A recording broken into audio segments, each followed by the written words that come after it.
Tanal Agrarian Reform Farmer Beneficiaries, as the Cooperative Board Chairman, hereby extend my thanks for MAPAR for trusting our cooperative to handle the project of MAPAR user, as well as the training given for our beneficiaries on the reference project.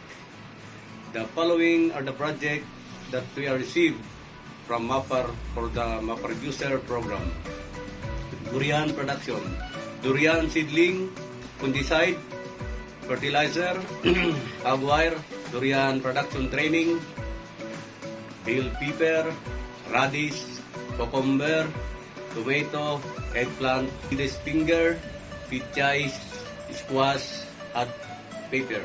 Technology demonstration, farm establishment on chicken, breeders, chicken, incubator,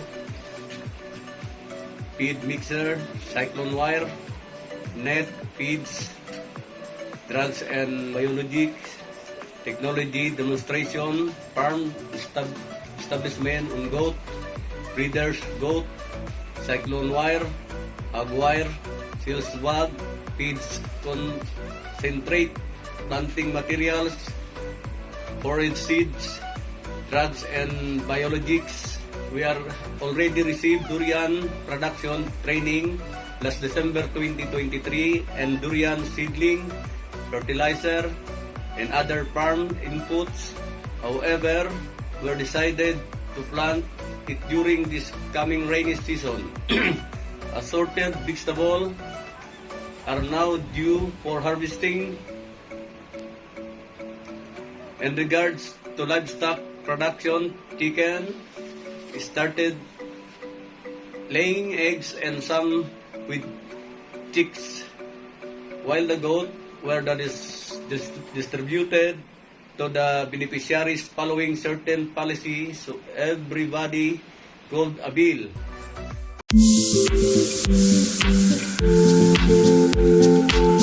Ng araw po sa lahat. Ako po pala si Vicente Habagat Jr. ay isang beneficiaryo dito sa MAC-Farm ko, Malawang Canal Farmers Agrarian Reform Multipurpose Cooperative. Ako po ay nagpapasalamat sa effort ng MAPAR dahil ngayon po ay mayroon na kaming sariling lupa na aming pinagsasakahan.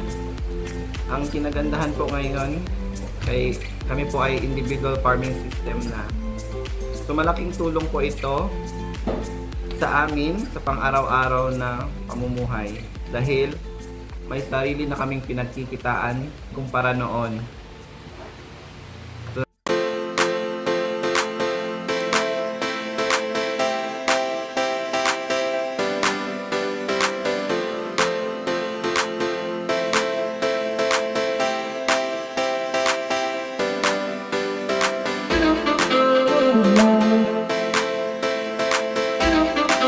Good morning.